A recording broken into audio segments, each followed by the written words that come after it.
We now call this meeting to order. If you could rise if you are able and pay attention to Me. Council Deputy Mayor Clear for the invocation, to be followed by the Pledge of Allegiance. Almighty God, our Father, we praise and thank you for this day. You have given us another opportunity to appreciate life and to fulfill our mission as your instruments of peace and progress. Please pardon us for our shortcomings. Father, bless all our endeavors, especially today's meeting. Guide us in our discussions. Enlighten our minds in every decision that we make. Give us your grace that we may effectively do our parts as public servants. Bless our plans, programs, and projects so that we may achieve our objectives for your greater glory. In Jesus' name we pray. Amen. Amen. I pledge allegiance to the flag of the United States of America and to the republic for which it stands, one nation, under God, indivisible, with liberty and justice for all.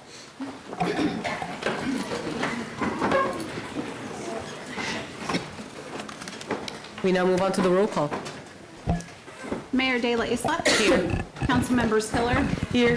Here. Ortiz. Here. Emerson. Here. Padilla. Here. Jensen. For one last time, I'm present. Depler. Here. Cohen. Here. And Leslie.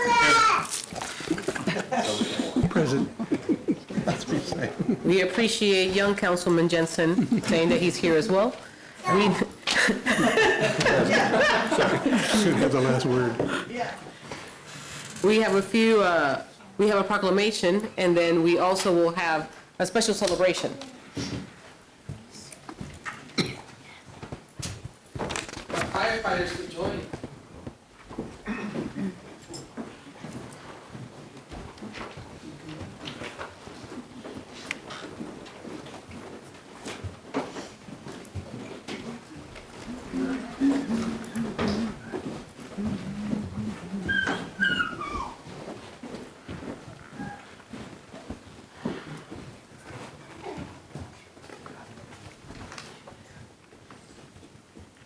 Chief said he needs to go to the back because he's the tallest. So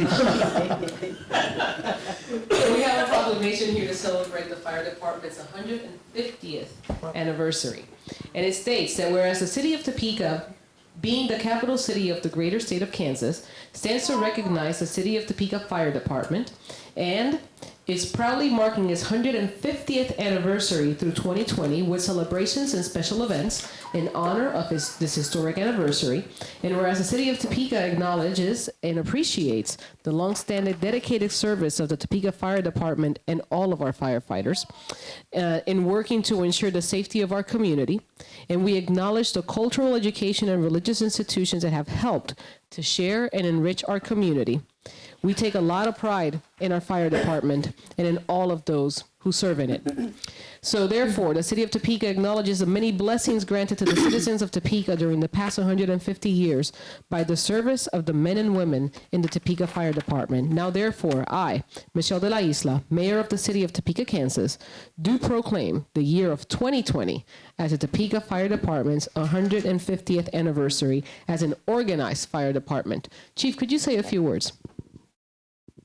Yes, I'm going to pass this mic to Richard Moran, who's the spokesperson for the Topeka Firefighters Relief Association. Thank you, Mayor. I'd like to appreciate your recognition for the fire department 150 years in existence. I'd also like to invite all the city council people, city employees, and the rest of the city of Topeka. We're going to celebrate the anniversary on April 25th at the new Evergy Plaza. We're going to have fire trucks, antique fire trucks, all of our new equipment out there, and just come out and help us celebrate. It'll be from 11 to 4. So put that in your calendar, and please, from our crowd, if we could please appreciate the service of our firefighters.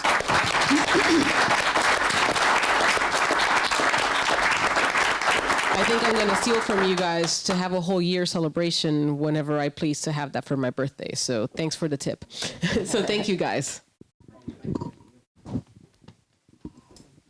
Oh, guys. Chief. Hey, Chief.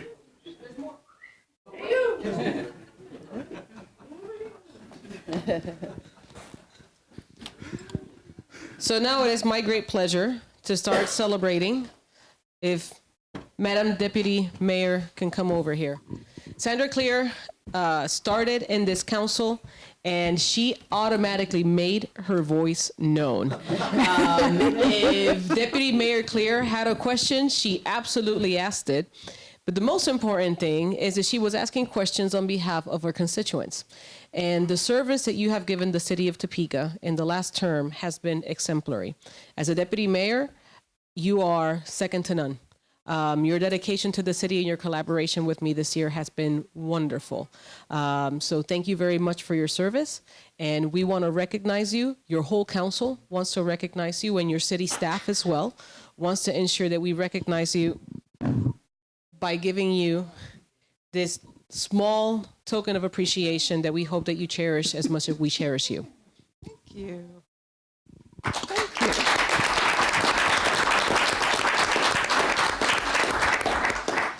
It's been different. It's been an experience. And I do have a poem I'll be reading at the end of tonight that'll tell you how I feel. But thank you. Thank you. And I want to acknowledge her family that's here, her beautiful daughters, and her husband that are here to support her. Thank you guys as well for sharing your mom with us. She is a beautiful human being. You are very blessed to have her as a mom.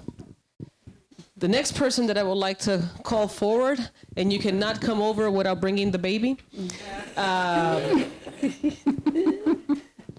is the ever-present Councilman Jensen. I think that Councilwoman Ortiz has volunteered to once in a while remind us of your existence. Yes, hi. Councilman Jensen, is no secret, has been a great friend for many years, and his dedication to not only his district, but to being our expert in all things geek and IT, and being our comic relief, and sometimes the person that we have to look at to say, Councilman, please, yes, we understand your point, has been wonderful to work with. One of the delights that I have as mayor is the opportunity of getting to know each of these council members deeply, and yes, and being able to celebrate as a council the birth of his son and his marriage to his beautiful wife has been a delight to us. You will be deeply missed in this service. And yes, come on. And Hunter wants to say a few words. No, he's not going to talk. So, Councilman Jensen, could you say a few words? Well, thank you so much. I want to say a special thank you to my wife and my mother-in-law. You guys have been wonderful support. And I especially want to thank Mr. Hunter. He agreed to arrive on a Saturday afternoon, so I didn't miss a single council meeting for his birth. I want to thank you all for the support I've gotten over the years. You can't do this job alone. I may sit at this desk, but I have a whole group of people behind that support me, and that's what's made it been successful. So thank you all so very much. I'll take this.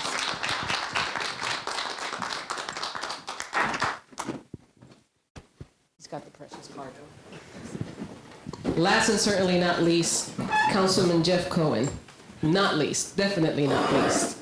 Councilman Cohen is one of those individuals that we sometimes disagree on things. And the beautiful thing about it is that I've always told him privately, and I get the opportunity to share this with the public, is that the wonder of this council is that we may differ on opinions and values and thoughts, but we agree on the wholeness of our humanity. And you have always been such a delight. Even when we disagree, we've always done it in such a civil, beautiful way. And we always, more than anything, acknowledge the fact that we're people. And that makes him a spectacular person to work with. Your ethic, your integrity, and your dedication to this city will absolutely be missed. I look forward to seeing how you're going to continue serving our community in the future. This council has been blessed by having you on this body, and you will be sorely missed. Thank you. Thank you, Mayor. Also, council, it's been good getting to know you too. I'd like to thank my wife for giving up our Tuesdays, and each time we go out and campaign, your life kind of comes, your personal life kind of comes to a stop, and until that campaign is over, and I appreciate all of those. Also to my kids, even the one that's ducking down and doesn't want to be seen. anyway, it's been a pleasure serving Topeka and the constituents of District 8, and I look forward to some new announcements this spring. Ooh, exciting. Thank you. Could I get my family to Absolutely. And after Councilman Cohen takes his picture with his family up here, and I can take it for you, if the other council members want to bring their families and do the same up here, that would be wonderful. And if the council would be amenable, and if that's what you would like to have, we could have the whole council behind you later on. So at this point in time, I will put a 5-minute recess to the meeting so that we could have the family pictures before everybody exits. So we'll have a short recess to take pictures.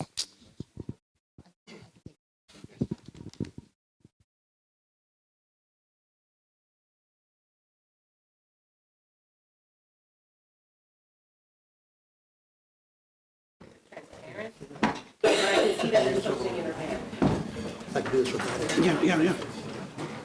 The council wants to be in this? I was just giving a good backdrop for him. Hey, number 9, get in. They want a picture with the whole council. Check Michelle. They want to, I guess they want to come in for pictures? I think so. Oh, no, this here. You want us up here? Yeah, we're up here. Okay, back behind? Okay. You guys can come You up. want right now? Okay. In the middle. Gentlemen, after you. I was supposed to be in numerical order. No. Just be.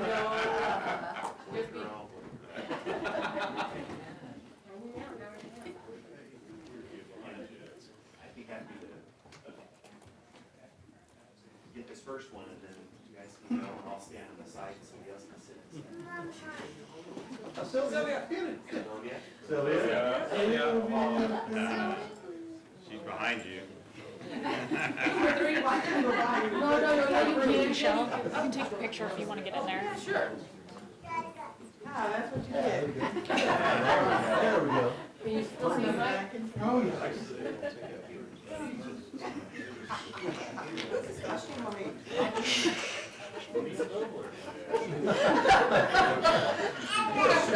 All right, good. All right, next, We'll maintain our positions.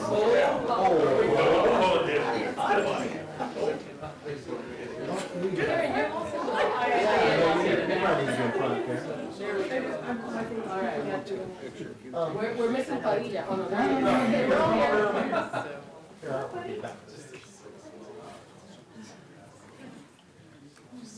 Councilman, do you have a phone you want a picture taken from? Okay, you got it? Awesome. And then the clear cap?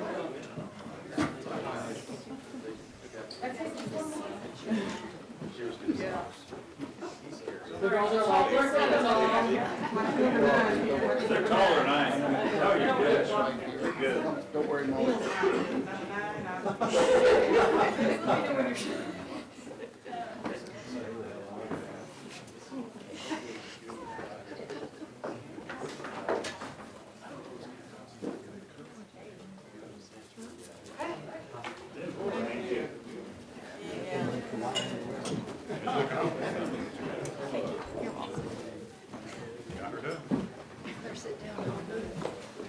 You want a picture?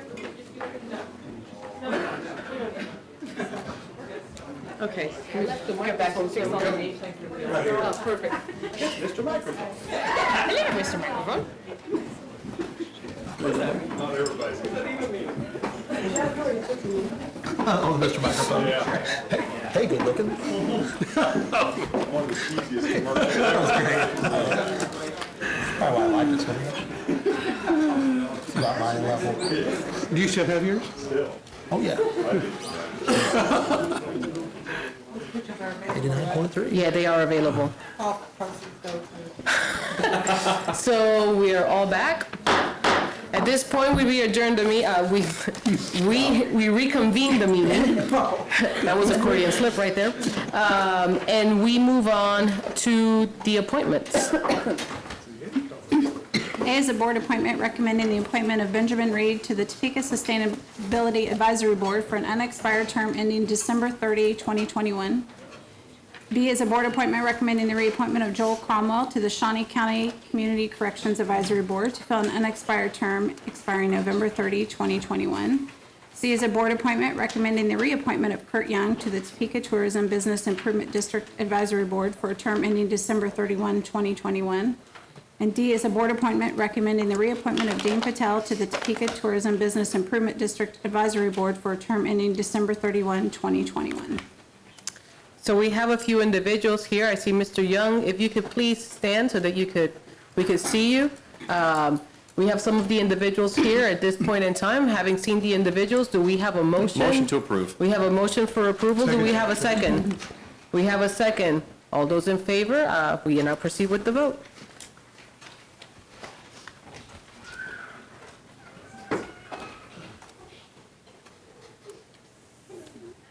Mr. Lesser.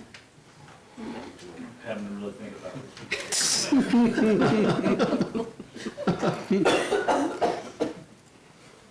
We have 10 yes. 10 having voting yes, the motion passes. Gentlemen, thank you so much for your service to the city of Topeka and for serving us volunteers on our boards. We appreciate your service.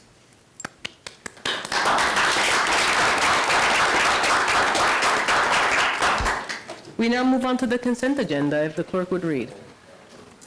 A is an ordinance introduced by City Manager Brent Trout allowing and approving city expenditures for the period of November 2 through November 29, 2019, and enumerating said expenditures therein. B are minutes of the regular meeting of December 10 and December 17, 2019, and there's one cereal malt beverage application for Compass Point located at 800 North Kansas Avenue, and staff is recommending approval. We have heard the consent agenda. What is the pleasure of the body? We have a motion for approval by Councilman Jensen, a second by Councilman Padilla. Comments or questions on the consent agenda? Seeing none, we proceed by voting.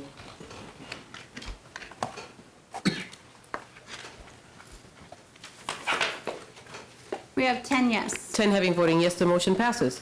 At this point, we move on to the action items. Action item A, if the clerk would read. A is an ordinance introduced by City Manager, Councilmember Brendan Jensen, amending the Topeka Municipal Code by creating Chapter 10.80 and Title 10 concerning pedestrian and traffic safety. Chair Jensen. Good evening, ladies and gentlemen. As you know, this ordinance started as a discussion about panhandling, and as we started looking into it, we realized that it's more of a traffic safety issue than just strictly a panhandling concern. And so over several years of work, we developed this ordinance, and we tied it back to data from the Metropolitan Transit Planning Organization. And we're here tonight to present to you the ordinance that was unanimously passed out of committee. Essentially, it breaks down to identifying 23 intersections within the city limits where there are recognized safety concerns that are pre-existing. The ordinance endeavors to limit traffic interaction and traffic distraction in those intersections with the hope of preventing accidents there and encouraging people to focus on just driving in what we know are already dangerous intersections. I want to thank Luther Gagne, who worked extensively on this. We had an incredible team of volunteer committee members that came together to help. I especially want to thank Councilwoman Ortiz, who did a ton of legwork on her committee that helped us immensely. And with that, I will stand for questions. Do we have any questions for Chair Jensen? Yes, Councilman Cohen. Thank you, Mayor. If I remember, we had a map that came out with this when it was called Dangerous Streets, I think. And we're designating 21st Street or Wanamaker, and now we're doing intersections. Correct. Is that, okay. Originally in that map, the closer that you got to the center of town, almost every street and street corner was covered in that map. Has that been just, because that was kind of the bitter pill that would have killed the whole thing. Correct. And so what we did is went back and looked at how we had used data to interpret what we thought was dangerous intersections. And it turned out that the planning organization had actually done the vast majority of that work for us and had used better information than we had. And so we just simply used their information and the basis of their report, which actually lists a number more intersections in the community than are within the city limits. And so we went back and based the data that was used on the dangerous intersections on that report, and that's what's then been pulled into the ordinance. And I looked at the city manager to correct me if I'm wrong in any of this information, but correct. So all of that other information, we essentially went back and looked at where we had better data, and it turns out it was that, and so that's what we based the ordinance on. Excellent. Additional questions? Councilwoman Heller. Thank you, Mayor. I've given this a lot of thought. I've tried to pay attention as it came along and follow the rationale when it came through. I do have some concerns about it, and I don't think I can support it. I do want to explain that at least briefly, and first thank Councilman Jensen and the committee, because people did work hard on this, and it was a stretch and trying to, but back to the fact that it was originally an issue about panhandling and concerns about that, I still needed to walk my way through, if we were going to switch gears to safety, whether what this proposal was would really advance anything. Was it going to be of value, and would people know? And I'll just share, if I may, some of the thoughts that I had. If I understood the final vote correctly, with the committee members that were non-council members as well, that there was some thought, maybe like the camping ordinance, that if we approve these 23 intersections, they kind of liked it because it would leave all the other intersections open for possible panhandling. And I don't think that's a good enough reason to pass it, just looking at it through that lens. As far as those intersections, I'm not aware of any data that said there was traffic interrupting activity. People stopping cars and reaching in exchanges, let's say, at any of those intersections that are that caused crashes. In any of those intersections. And of the ones that were of a concern when the ordinance was first proposed, I think of that final list of 23, there are not more than 4, maybe 5, that were actually ever had the activity that caused concern at first. Today, there are reports of panhandling activity continuing at 37th and Topeka and outside Panera on Wanamaker. Neither of those locations are included in the list. So the ordinance would not address the activity that we have today. The choices of those 23 intersections are a point in time. They're pulled out of a report that looked at crashes for a period of time. Those change every year, and they're not intuitive. They're not necessarily contiguous. How would anybody know which one was a dangerous intersection even, or was prohibited? Frankly, my guess has to be that there hasn't been interaction between pedestrians and cars, if you want to call it that, at most of those intersections, because they're busy enough and dangerous enough, nobody in their right mind would do it. But we could go on with that. The issue is who would know what intersection was there. One of the proposals that the legal staff made was that in order to do that, we put up signs. Well, that would be 100 signs. And why? What would be accomplished by that? These are intersections where that activity hasn't taken place anyway. And my concern would be it would give more people that never thought about it, the idea, than that it would prevent. There was one person that I talked to that thought the ordinance might be good because it says that drivers aren't supposed to stop also, and maybe drivers not would get arrested but would get warned and would learn. Once again, if the intersections listed aren't the intersections where the activity is taking place, that learning and that reaction isn't going to happen either. I would suggest that if we really do want to explore causes of crashes and safety enhancements, that the staff and boards who work with that very MTPO plan are the group to whom that should be referred. They actually get that every year. They were not consulted on this as far as I know, but if we really want to work on safety, let's ask them to look at it further. If we really want to work on panhandling, if you think about it, the only problem we really had was the issue of people asking for contributions. Our traffic safety ordinances already say that nobody in a car or a pedestrian is supposed to obstruct traffic. It's already in there. So you get to people asking for money, just if it's voluntary, that's freedom of speech, and we learned that. If it's aggressive panhandling, that's already a violation of our ordinances as well. So with all that, I thought back and I thought, the panhandlers are gone from most of the intersections people were worried about. Somebody did the right thing and made that work. I don't know exactly how that happened, but it did work. And so with that, I really appreciate the time of exploring and trying to work this issue, but I don't think that this would have the functionality that people would hope. And with that, I'm going to vote no if it gets a second and moves forward. Thank you.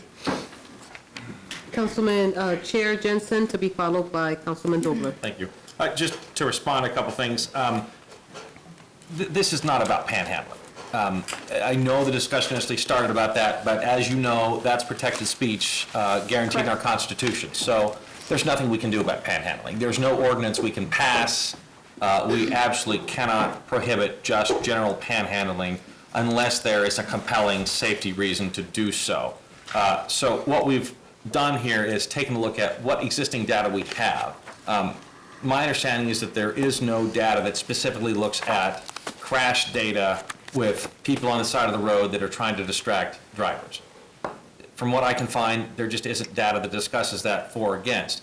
I don't necessarily know that that's a reason to not be proactive and try to keep people from creating accidents. And that's exactly what this does, is it incentivizes people to focus on driving in those intersections where we have a known concern.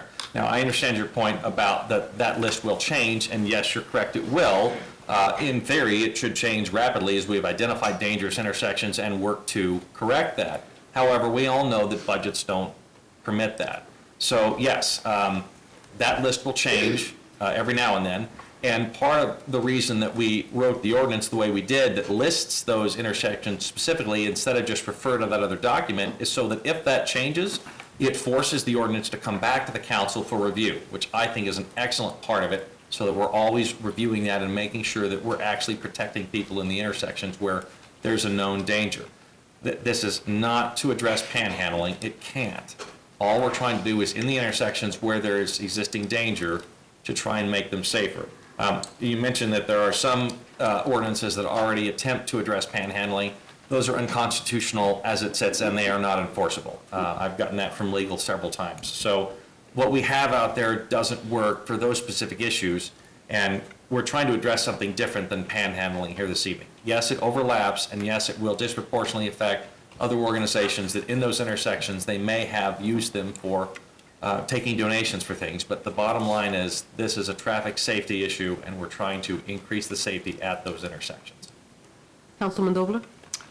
Thank you, Mayor. A couple of questions, maybe for the city manager, perhaps for Chief Cochran. I guess question one is, how do you enforce this? I mean, I think from our standpoint, there are going to need to be signs that are posted. You need to be able to tell people that the action that you would cite them for is illegal, so that they're able to be aware of that when they're standing there, that, you can point to it, just no longer, similar to you can't park here when you have a no parking sign that allows us to enforce that. And so I think that gives the police officer the right to be able to do that. The information's there, and they could cite them for the violation that would be there. okay, thank you. I guess the other question is, most of these intersections have crosswalks, correct? Yes. Painted crosswalks. What rules govern crosswalks? I mean, if you walk outside of the crosswalk, crossing the street, are you violating a Right. city In ordinance? the strictest sense of the law, it could be, but it's there, and I'd have to defer the chief with regards to how they handle that, because I know that can happen downtown, et cetera, to be able to address that on a case-by-case basis. Chief, you have any comment? Help me out.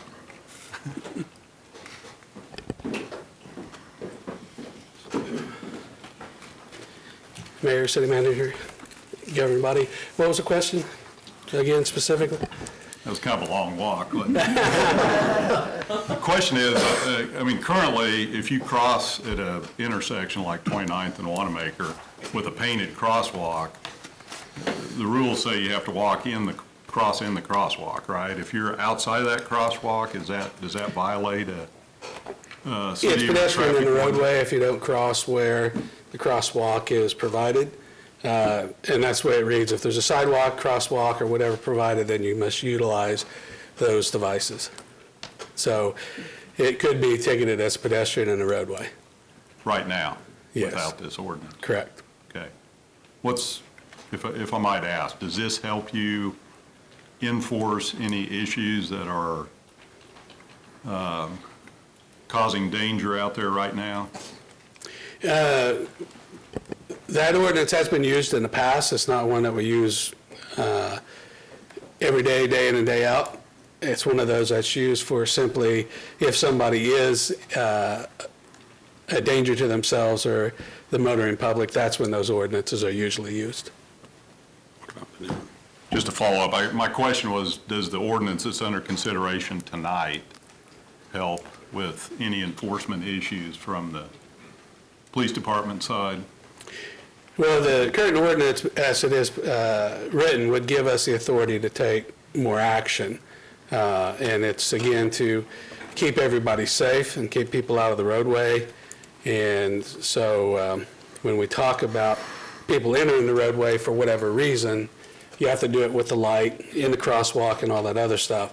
So we do have people that are out there in the middle island soliciting and stuff like that. So this ordinance would give us ability to clean that up somewhat.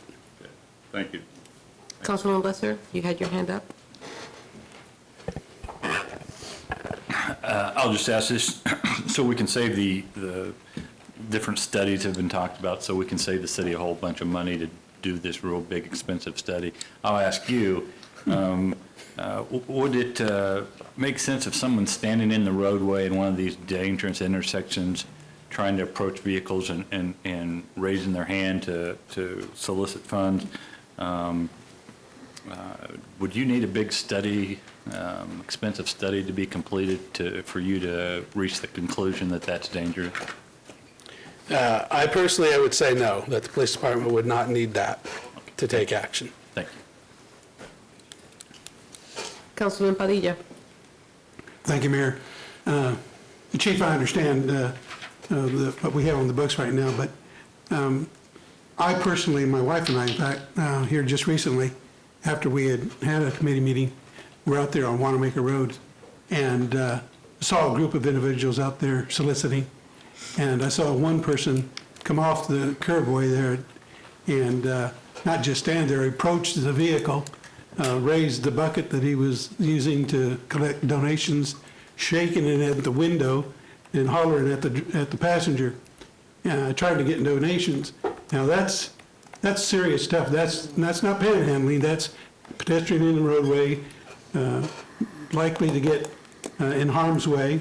The driver had to slowly pull away so as not to hit him. And he stayed in the roadway as other cars came, and they had to drive around him just so they could get past him. So for my understanding, I think every effort that we can do to prevent and not wait for statistics to show that, well, we've had several people hit here, anything we can do to prevent injury to people or car accidents is something that I think is our responsibility. So I appreciate your comments about it being able to help you clean up to some degree some of the things that aren't addressed as people on medians. So thank you. Yeah, a situation like that, most of the time when we get called out there and we get there, they're not in the median. I mean, they're not in the roadway anymore. And the person that's making the complaint is not there, and they don't want to sign a ticket. Because if we don't observe it, a citizen can sign a ticket and we can take that enforcement action. But if we had an ordinance like this where we observe certain things and then we can clean that behavior up, because what we're talking about is the safety of the public. And those intersections, you know, they're the busiest intersections, not necessarily the most dangerous, but they're dangerous because they're the busiest. And so having individuals go walking out in the roadway in those busy intersections is a hazard, because Wanamaker is a 40-mile-an-hour speed zone. And so, and then I think 21st is 35, and so you're talking about cars, and they always try to beat the light. And so you have increased speeds in those intersections. So they're dangerous in the aspect because they're the busiest. I think Councilman Lesser. Motion to approve. Second. Motion to approve. We have a motion and a second. This is a home rule issue, and the mayor does not have a vote. Councilwoman Ortiz. Thank you. Can you tell me why you left here? Those two intersections off 37th and Street Boulevard, and then We just used the data from the Metropolitan Transit Organization. I'd have to refer you to them. They're the one that completed the study.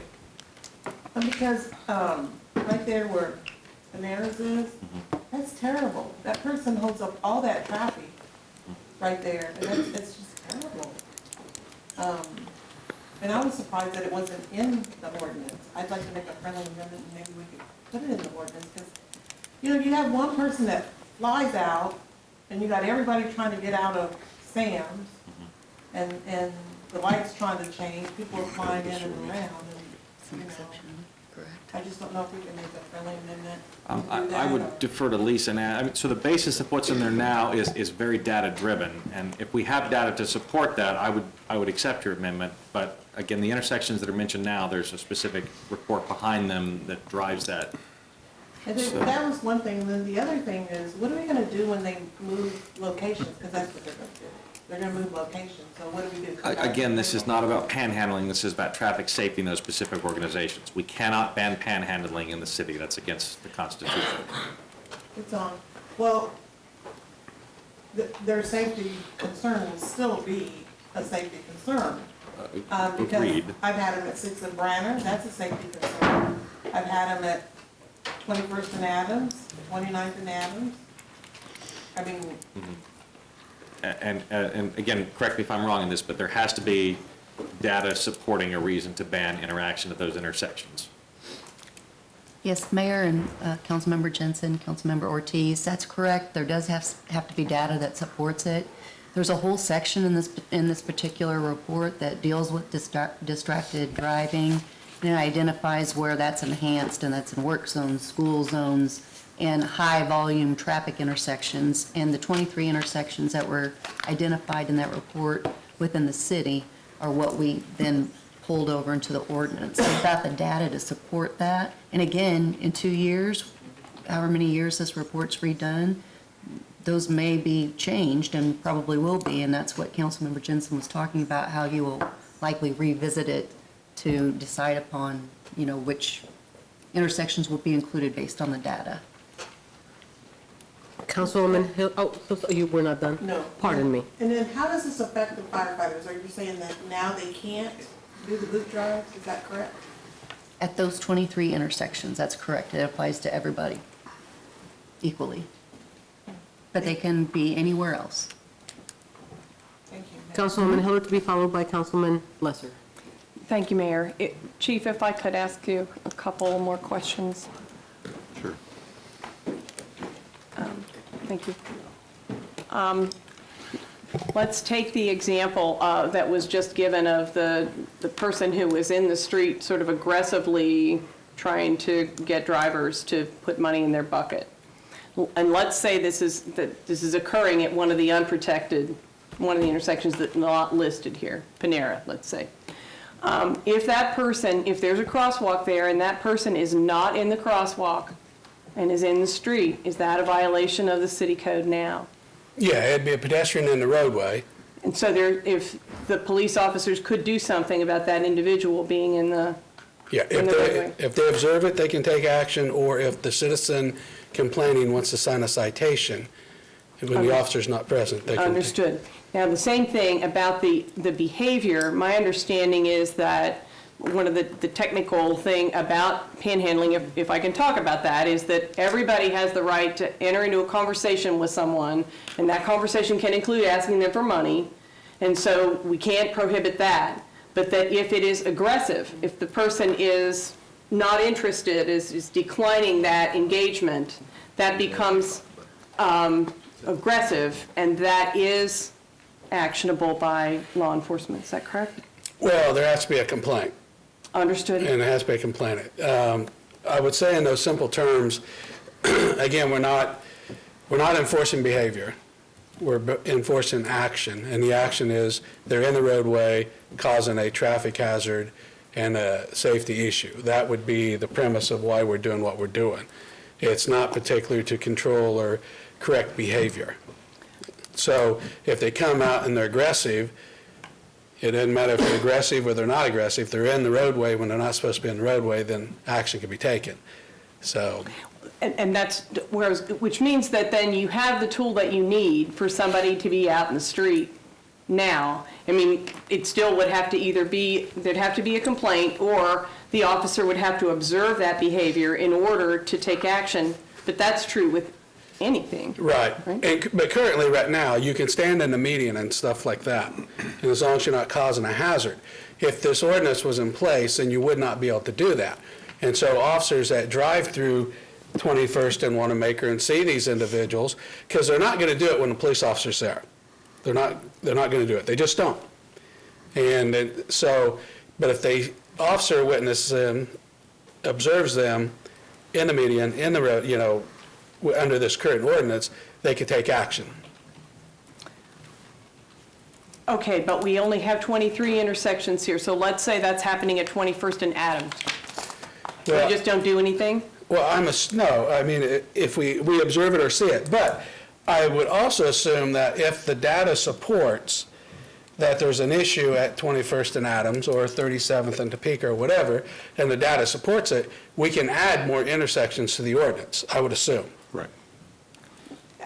I guess I'll wrap up. I feel like we're doing apples and oranges, that the data supports that there are crashes. That data it's possible to research the detail on every one of those crashes and find out what happened.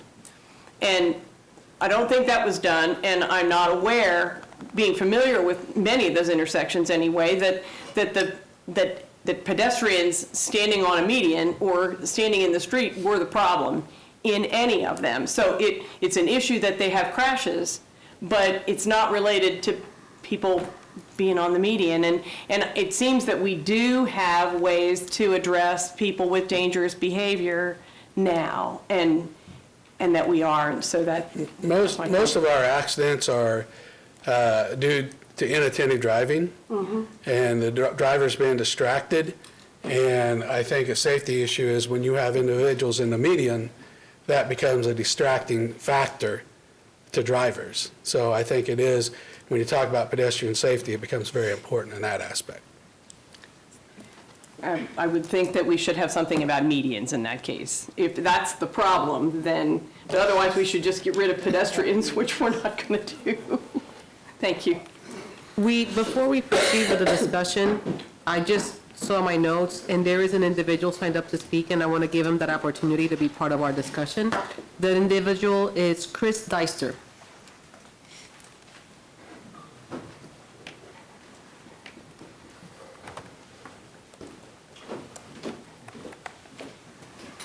Madam Mayor, council members, I just wanted to say that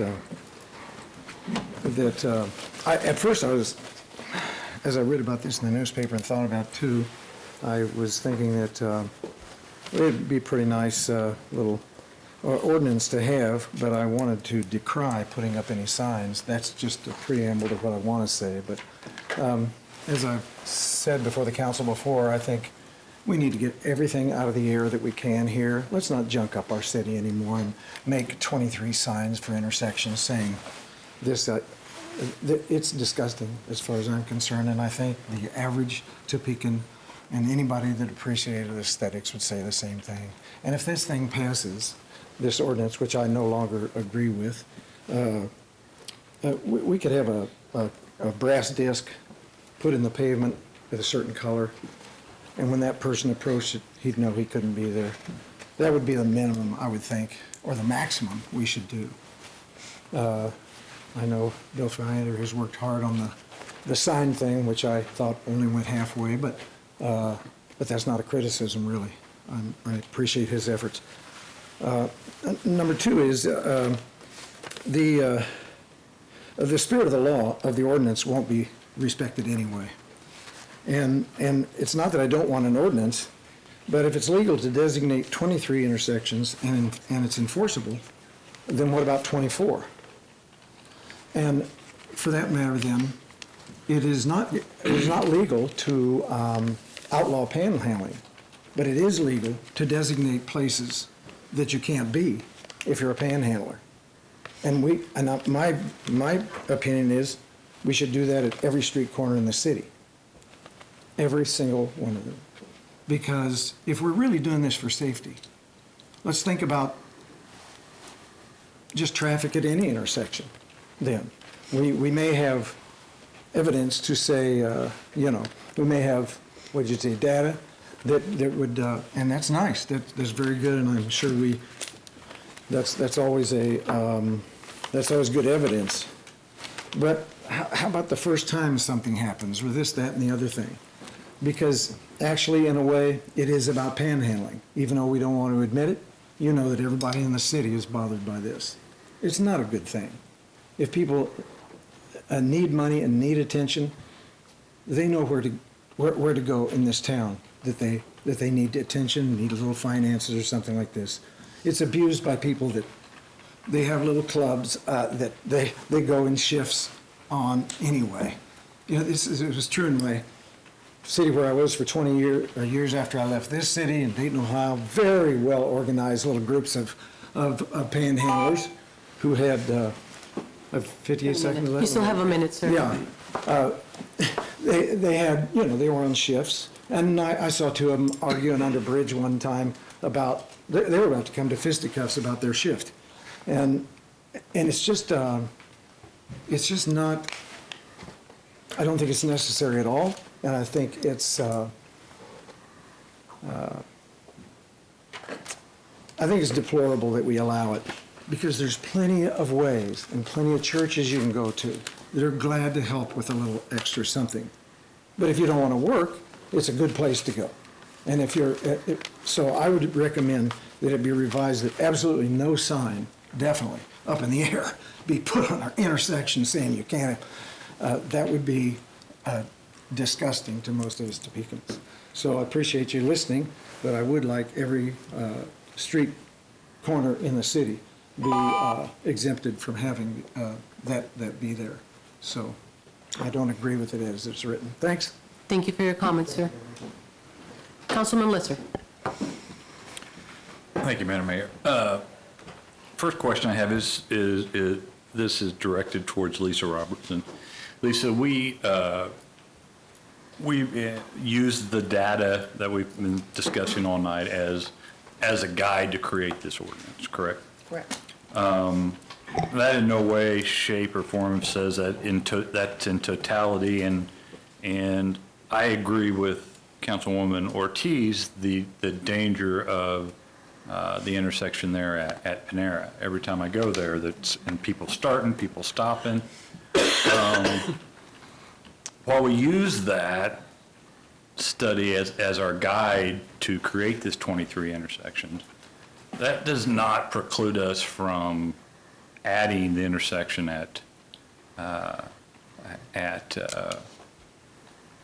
is that Winding? Would that be Winding Road? That doesn't preclude us from adding that intersection, does it? And in the case of, I'll just, let me stop right there for a minute and I'll let you respond.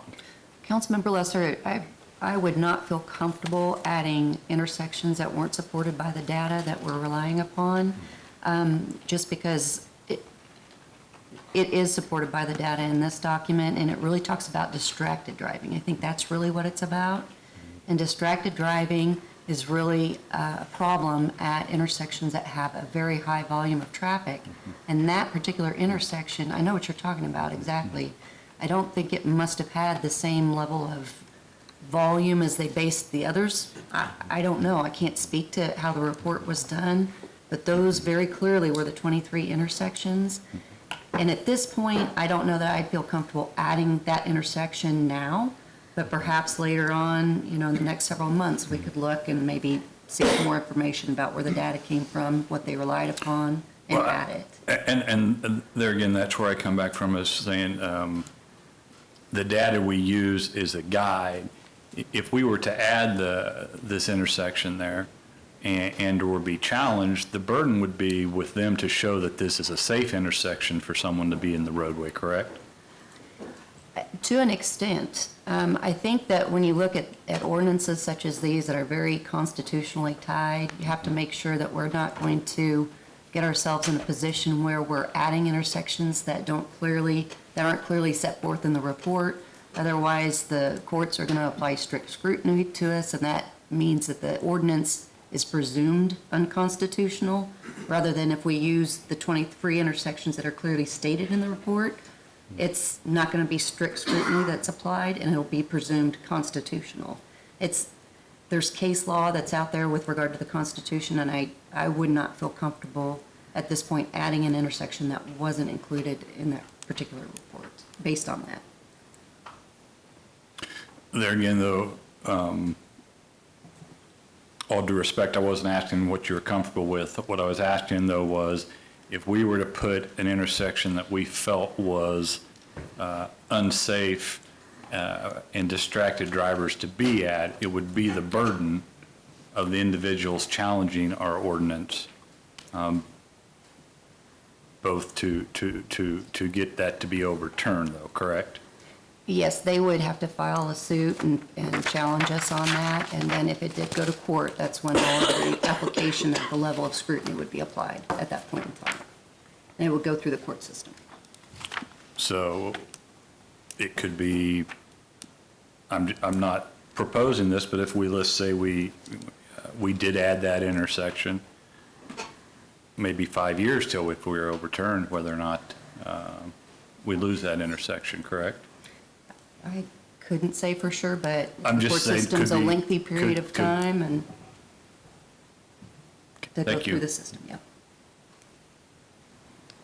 Okay. Councilman Ortiz. Thank you, number 9. I just want to say then, if it's a danger for that person to be in the intersection, Chief, at Panera and 37th and Topeka Boulevard, then we need to make that, because they do go in the intersection. They come off the curb in the intersection to get that money.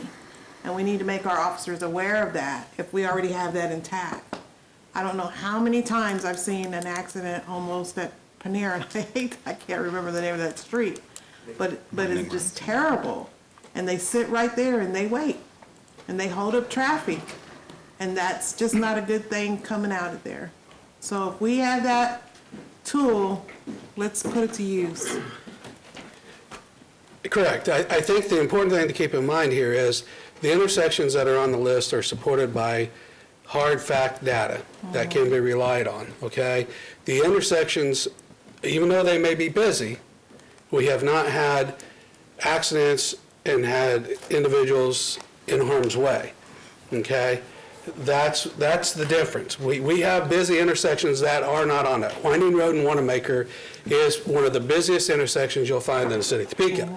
But we don't seem to have accidents there. We don't seem to have those situations. We have them more in the mid-block, on both sides, but not specific to the intersection. So the intersections that are listed are the ones that are supported by data that prove to be busiest, which being busiest with distracted drivers, and we have situations at those intersections. And so I think it's very important to keep in mind that if they move to a different location, so they go to Winding Road and Wanamaker en masse, and we start having accidents and stuff there, then we can add it to the list, because we then have data to support that it's a hazard. And I think one of the things we have to understand is what's going to withstand the scrutiny of the courts. And what's going to withstand the scrutiny of the courts is what you can support with documentation that legally gives you the justification to do what you've done. And that's what's important. I understand that, Chief, but I also understand our data is reported data. And so if they're not reporting accidents out there, or almost, then we're not going to have that. And I've seen that happen as well. That's why I hate that we went to data. I remember on 4th and Branner, they said that intersection was fine. They took down my old light and said it was terrible. And 6 months later, guess what came out in the paper? That is the worst intersection, and a light went back up. Yeah. You know, and so that's what I hate. So we need to tell the public and educate the public, number 9 out there. They've got to report those accidents because we need that there. It's terrible. And I can tell you, most accidents are reported. We work a lot of accidents in the city of Topeka. And the reason accidents are reported is because insurance companies usually will not pay out a claim if there's not an accident report. So if there's any amount of damage, we are getting called on those. I just hate that we're using this data-driven thing, but we all know that's a terrible intersection. Thank you, Chief. Thank you, Mayor. Chair Jensen. Thank you. So I'll conclude my remarks with reminding everyone that, again, the panhandling was where this conversation began, but it ended with traffic safety. One thing I haven't heard anyone mention this evening is sign twirlers. And I know it's a bad time of year to be discussing that because it's winter and there's not a lot of them out there, but sign twirlers never get in the intersection. They're always on the side of the street, but they are a huge distraction to drivers. And the folks that stand there with poles advertising mattress sales. That happens up and down Wanamaker all the time in the summer. I see it every year, but that's not something that's discussed. And you better believe it's distracting because I see them all the time. So at this point in time, we have a motion and a second. We first have to accept the report of the committee. Is that needed in the form of a motion? It actually isn't. If you receive the report, it's not. Okay, so at this point in time, we are receiving the report of the committee. And then we do have a motion and a second for approval. Councilman Emerson. Thank you, Mayor. Yeah, I had, I guess, a question for legal. Is there any sort of mechanism, like the chief said, just say right now there's not a problem at Winding Road and Wanamaker, but because they can't, because people can't panhandle at another nearby intersection, they move there. Suddenly that becomes, is there an automatic mechanism whereby that could be added as it becomes a dangerous intersection? Or is it going to require us to come back here every time and add it to a list? Councilmember Emerson, it would really require that the data support it as well. So as I understand it, this particular report will be reviewed or revamped, updated on a periodic basis, maybe every couple of years. So every time that happens, and I don't know if that's the case or not, I'm speaking out of turn, probably Jason knows better, but is it 2? 3? Every 3 years, sorry, excuse me for that. So every 3 years, they'll update the data, and then if those intersections change based on the crash information they have and the pedestrian accidents, then those intersections will change. But I guess I was assuming I don't know, it seems like we spend $100 million a year on technology here. I was thinking every month we would know how intersections are. We could pull data, I would think, and I'm not trying to be smart aleck, but wouldn't we know this almost on a monthly basis? Hey, last month here were the most accidents at this location this month. I mean, isn't that true? I think it can be, yes. I think you look at specific intersections, we can pull the information that's based on the study, but we wouldn't necessarily do a complete study we wouldn't be looking to do the complete study every year. It's not something that changes typically at that level of frequency that would require it every year. But I think, you could pull and look at an intersection and be able to tell whether it meets the criteria. I mean, you know what the criteria is. You can look at the criteria and then be able to determine whether or not it met the criteria. Yeah, I'm just thinking, I guess I thought we probably had real-time data or near real-time data. I don't know about that. Based on. Jason, you want to give us a little more insight on how and the I guess study is determined? I guess I meant from maybe the police that as they have accidents, they would have a compilation every. We have that information. We know where the accidents occurred. Good evening, governing body. Fascinating discussion. Glad to get you involved with this, by the way. So I just want to, give a little overview of this traffic safety plan that we're throwing around. And a better way to think about it is a risk management plan, because I think everybody can have a different definition of safe or unsafe, what that means in an intersection. And so we've had over 20,000 23,000 accidents in the city of Topeka over the 7 years of this study. We average, a little over 4,500 accidents per year. And so when we talk about updating data, we're looking at how that trend changes over time because there's a lot of factors that go into accidents. Did we have a lot of accidents last month because it was winter icing? That was what caused the spike. Or did we have an event? We had intoxicated driving, those types of things that can contribute. Distracted driving. So this plan basically looks at what are our predominant accidents within the city. We looked at basically intersections where we have the majority of our crashes. We looked at speed and distracted driving. And then also we have an increase within our pedestrian and bicycle vulnerable users. And we looked at the data across all intersections and basically said which intersections rank highest for all those categories. And that's where this list of 23 came. And so that's based on 7 years of data. So that's why when we say 3 years for updating, we're looking at how that trend changes in time. Because, accidents happen. Sometimes there's engineering, whatever reason, but there's some randomness to the fact that accidents will occur no matter what we do. And so that time trend helps you better manage the things that you can control. So if I heard you correctly, then we couldn't, if in 6 months we saw a spike of accidents at Wanamaker and Whiting Road, for instance, we couldn't simply add it to this list then because we wouldn't have the data at that point that quickly. Is that correct? So the automated process of the data, there's currently about a 2-year lag for it getting into KDOT's system. Like if you go out to their accident data right now, their 2017 data is published. Internally, what we do if there's an issue at a specific intersection, we reach out to TPD and we say, give us all your crash data directly for this intersection for this period of time. But it's not an automated process. KDOT is working to update that. I think it's 2023 is their target for getting that into a more real-time situation. But it's some of the limitations of what we're dealing with. So I guess my opinion then, maybe this study is not a good thing to base this on because it's so slow to change. We need something that can react quicker. Yeah, I think, Councilman, our concern was, when this ordinance started moving down a pathway, was just taking a snapshot in time with saying these were the most dangerous intersections. And in parallel, we were developing the safety plan. You would run the risk of council designating some intersections, and we've got this plan over here that specifies other intersections, and there could be conflict between that. Okay, thank you.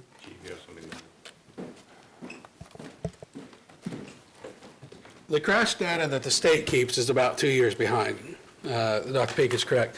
But he also is correct in the aspect, we can tell you at any given time, any location, what type of accident, the number of accidents that have taken place. So you are correct. If they move to Winding Road and Wanamaker 3 months later, we can give you that data that can inform you to make a decision whether you want to add that one to the list or not. But using the state data, the data which is very important, that's the data that everybody really goes off of, for planning purposes, the state data. We have real-time data, but it's not into the state system yet, if that makes sense. I guess knowing that, and thank you for bringing that up. I guess knowing that, Mrs. Robertson, do you think would that be defendable? That defensible maybe? That thank you. If we use the police department data to add intersections as necessary? Councilmember Emerson, in my opinion, it makes more sense to use the data that they've got in this report, because I think if you do the real-time data and you're talking about every month updating this, you're going to come back and swap out intersections here and there every month. It does make sense for a period of time to pass before it's reevaluated and reviewed again, and then intersections are either removed or added based on what the data shows at that point in time. That's me. I'm not I don't do this kind of work. I'm just saying it has to be it has to rely on data that's, I think, very supportable, and what's in that report is supportable. It's something that we can support this type of ordinance on and withstand constitutional challenge, I think. Okay, thank you. Okay, we have a motion and we have a second. Again, the mayor does not vote on this item, so therefore we proceed by voting.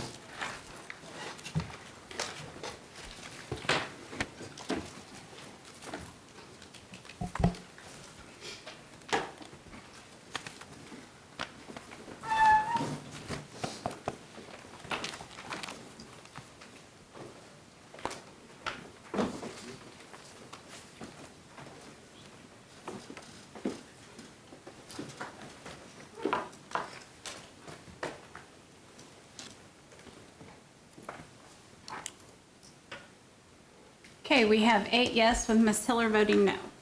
8 having voting yes, the motion passes. We now move on to item B. If the clerk would read.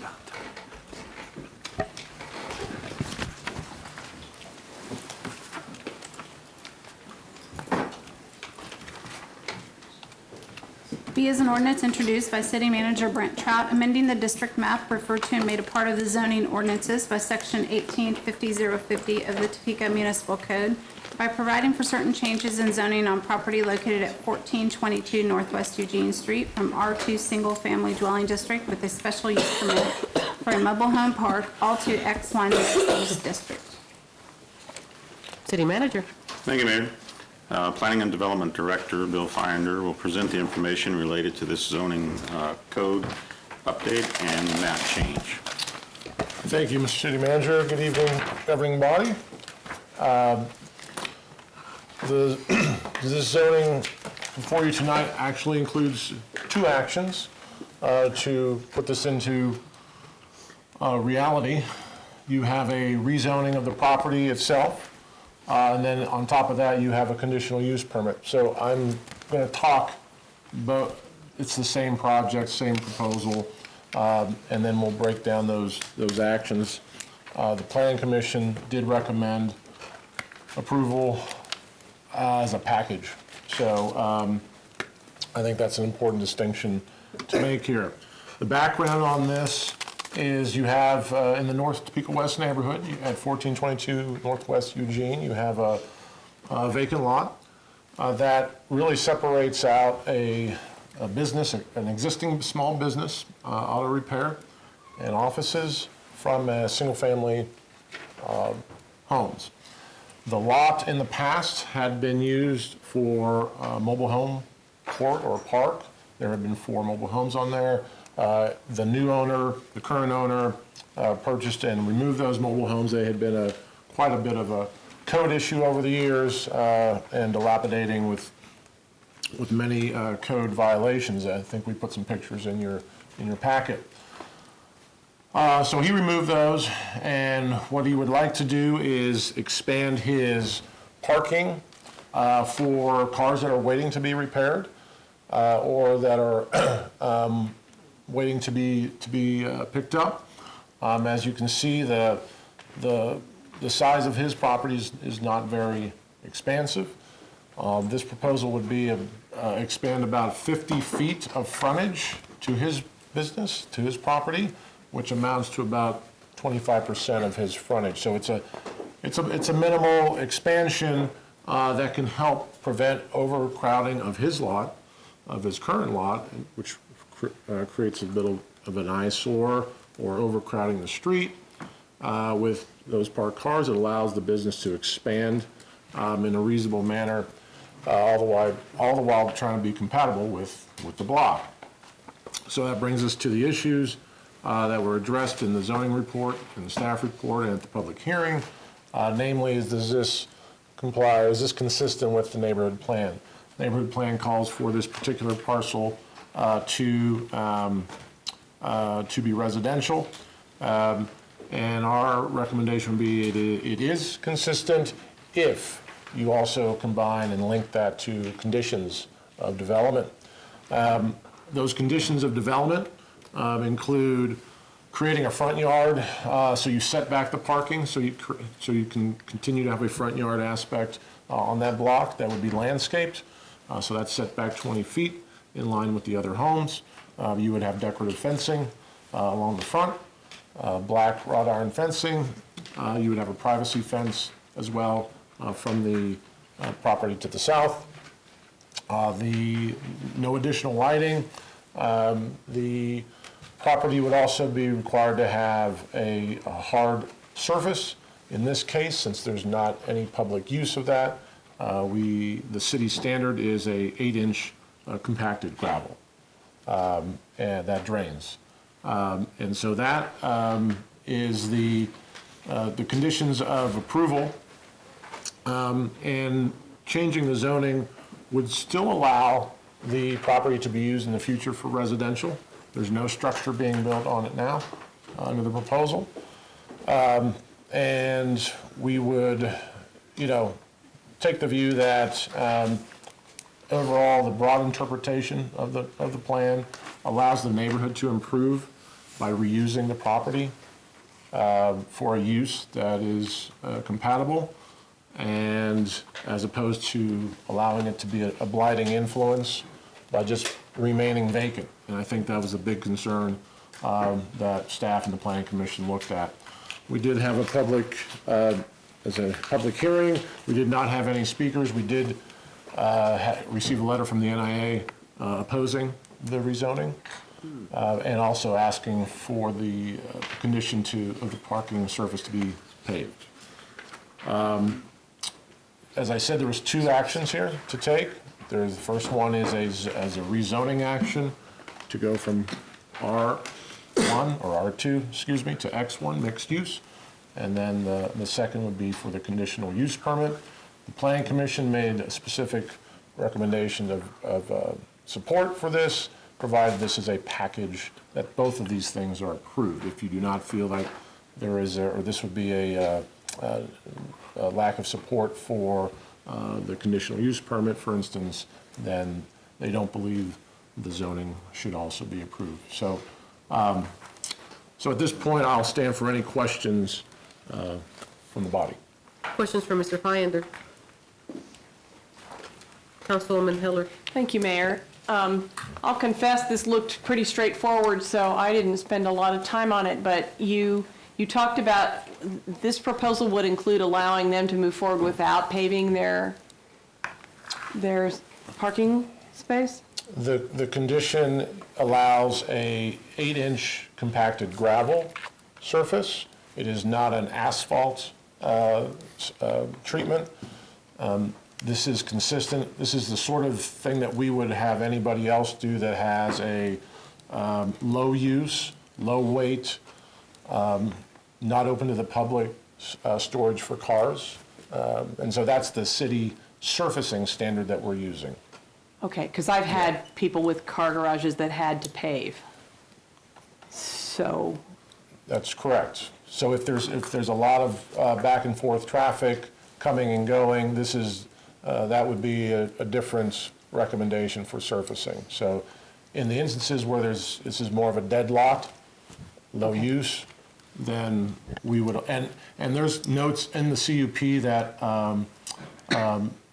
this is not intended for long-term use either. There's conditions that restrict how long cars can stay in that lot. So it's intended to turn over, not become a storage, long-term storage lot. But the key of that, if I heard you correctly, is that it is not visible? Correct. You would have fencing and landscaping from the front.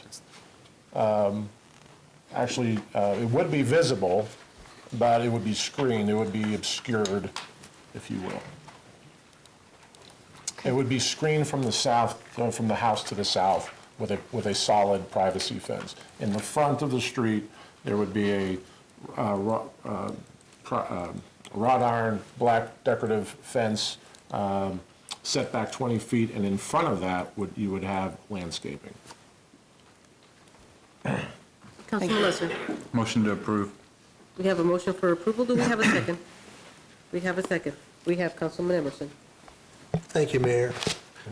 Mr. Finder, I saw that note also about NIA they weren't in favor of it, but if it happened, some sort of durable surfacing like asphalt would make it more acceptable to them.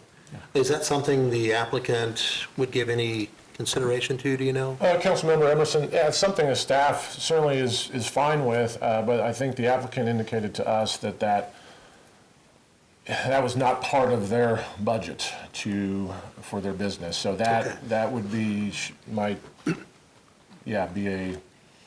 Wasn't economic. A death, yeah. For the Okay, project. thank you.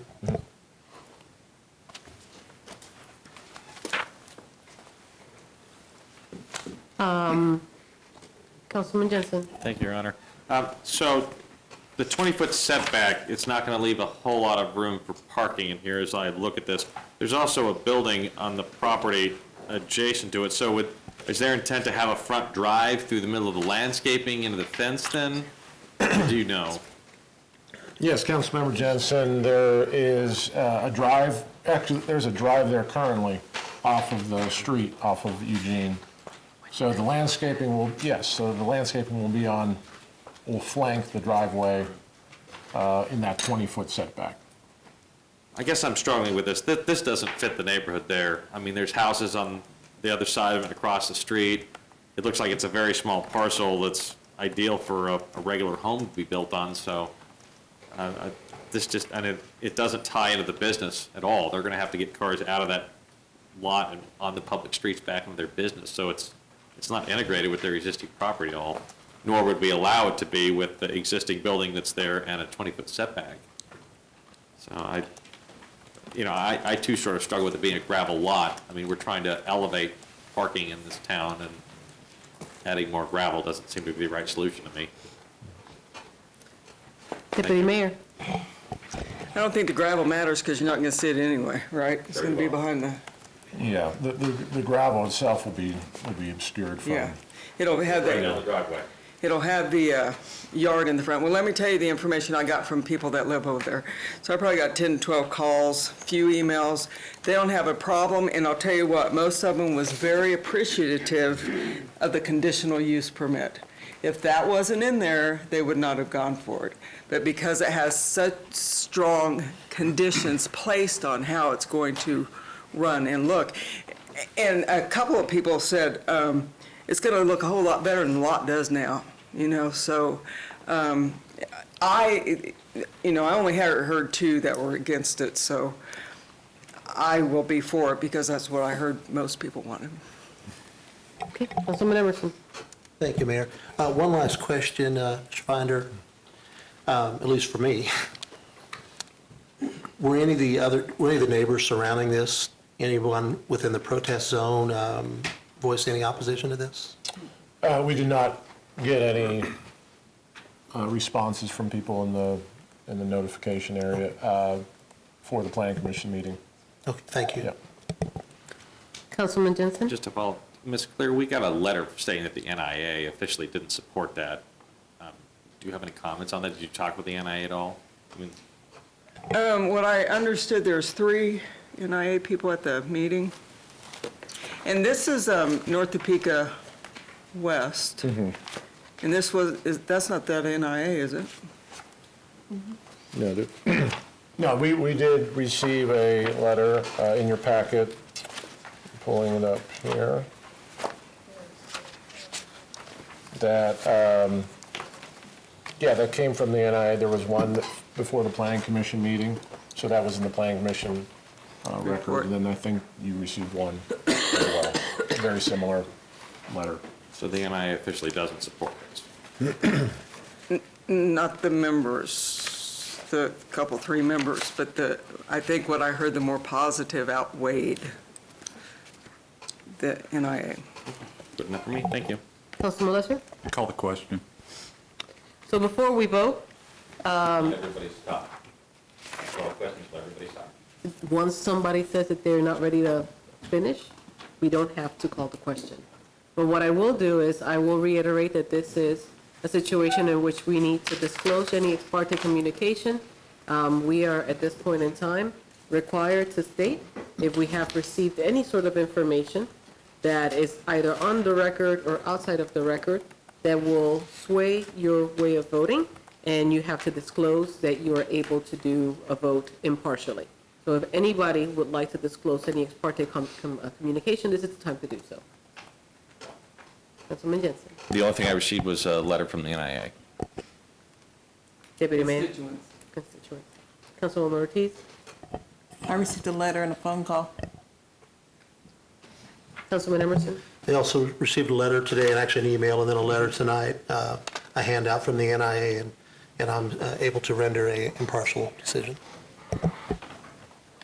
Padilla. I received the letter also, and that's the extent of it, and I can make an impartial decision.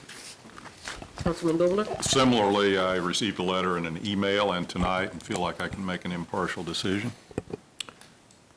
Mayor, I've received the printed letter, and I can make an impartial decision. All right. So at this point in time, if there's no other questions or comments, we proceed by voting.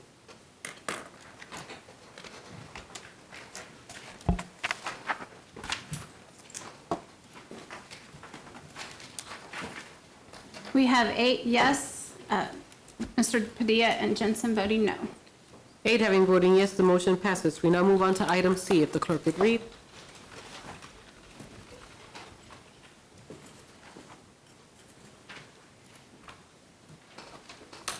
C is a resolution introduced by City Manager Brent Trout in accordance with Section 1860-010 of the Topeka Municipal Code, approving a conditional use permit to allow for a surface parking lot on property located at 1422 Northwest Eugene Street and Zone X1 Mixed Use District in the City of Topeka, Shawnee County, Kansas. City Manager.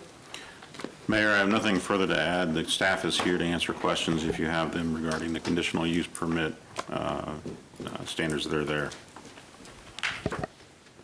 Councilman Dobler. Move approval. We have approval by Councilman Dobler. We have a second by the Deputy Mayor.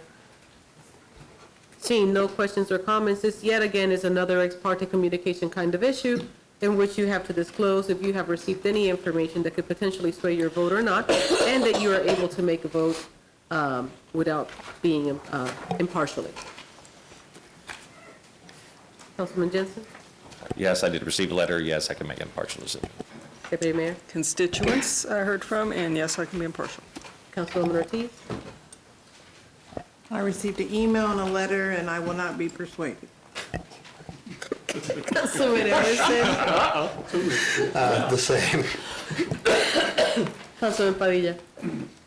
Similar communication, and I can make an impartial decision. Councilman Dobler. Similar communication, impartial decision. Councilman Cohen. No contact. Just the letter I received this evening. All right. Everybody having disclosed their ability to make an impartial decision, we may now proceed by voting.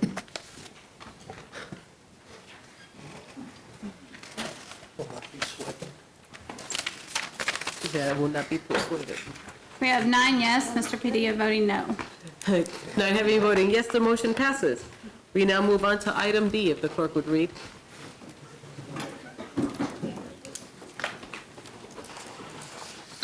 D is an ordinance introduced by City Manager Brent Trout concerning the acquisition and disposal of real property, amending City of Topeka Code Section 33030 through 33340, and repealing Section 33350 through 370.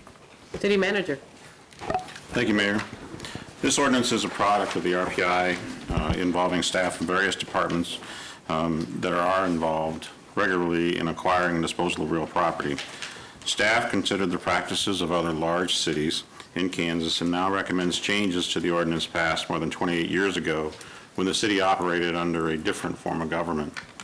The purpose of the RPI process is to review the practices that haven't been looked at in years past so that staff can assess ways to improve efficiencies, enhance cost savings, and implement best practices. The ordinance presented to you last month is the product of the work of that RPI review.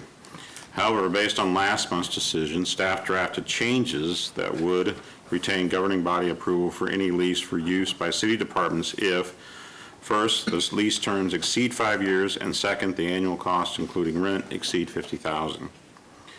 I understand there may be additional amendments proposed tonight, and once the final decision on the ordinance is approved, we will handle leases accordingly in the future, or however the governing body decides. When considering these amendments, I would ask the governing body to reflect on whether retaining the language and level of authority in these matters is best in our code for the past 30 years, been in our code for the last 30 years is the best option, and to give the recommendation presented by the RPI team during their review of the issue the appropriate consideration. And I stand for questions. Questions for city manager? Seeing none. What is the pleasure of the body? We have a motion for approval by Councilman Jensen. Do we have a second? Second by the deputy mayor. Councilwoman Hiller. Thank you, Mayor. I would like to, you have in front of you the staff prepared an alternate view of the ordinance. I personally think that the staff did a great job on the RPI. The change, there is one change in there, and that's reflective of the conversations that we had last week when we first discussed it. And it's on page 6, and that would be that rather than, the staff made one change after last time, and that was to add back in leases that this governing body made when it leased property from somebody else. The language that they put in at first said that it would be, they'd have to be 5 years and over $50,000 a year for the lease to come to the governing body. The change that you have here includes both leases of other people's property as well as leasing our property to other people, and retains the threshold of $10,000.